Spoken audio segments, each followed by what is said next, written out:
अबू जहल, जिनका असल नाम अमर इब्न हिशाम था, मक्का के कबीले कुरैश के नुमाया सरदारों में शुमार होते थे। इस्लाम से पहले उन्हें अबू अल हकम यानी हिकमत वाला कहा जाता था, लेकिन जब उन्होंने हक का इनकार किया और सख्त दुश्मनी इख्तियार की तो मुसलमानों ने उन्हें अबू जहल यानी जहालत का बाप का लक़ब दिया। जब मोहम्मद सल्लल्लाहु अलैहि वसल्लम ने तौहीद, इंसाफ और अखलाक का पैगम पेश किया तो अबू जहल को अंदेशा हुआ कि अगर ये पैगम फैल गया तो कुरैश की सरदारी, बुत परस्ती का निजाम और उनका माशी असर कमजोर हो जाएगा। इसी खौफ और तकब्बुर की वजह से वो इस्लाम के सबसे सख्त मुखालिफ बन गए। अबू जहल ने ना सिर्फ नबी सल्लल्लाहु अलैहि वसल्लम का मजाक उड़ाया बल्कि मुसलमानों पर शदीद जुल्म भी करवाया। कमजोर और गरीब मुसलमान, खासकर गुलाम और बेसहारा लोग उनके निशाने पर रहते।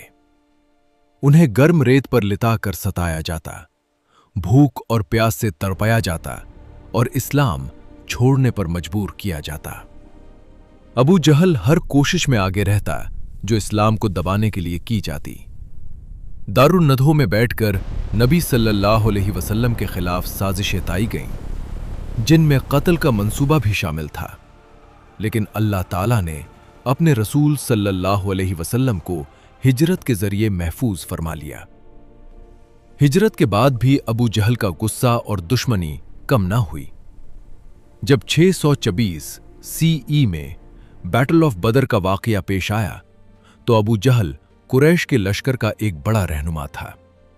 उसने तकब्बुर के साथ जंग पर जोर दिया और सुलह की तमाम गुज़रिशों को रद्द कर दिया, लेकिन मैदान बदर में अल्लाह की मदद मुसलमानों के साथ थी। कम तादाद और कम असला होने के बावजूद मुसलमान फतहमांद रहे। इसी जंग में अबू जहल कत्ल हुआ।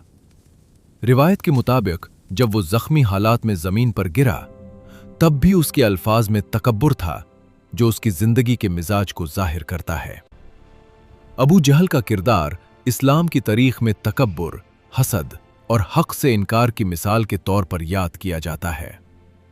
उसका अंजाम ये दर्ज देता है कि जब इंसान सच्चाई को पहचान कर भी सिर्फ अपनी अना और फायदे की वजह से उसका इनकार करता है तो आखिरकार वो खुद नुकसान उठाता है।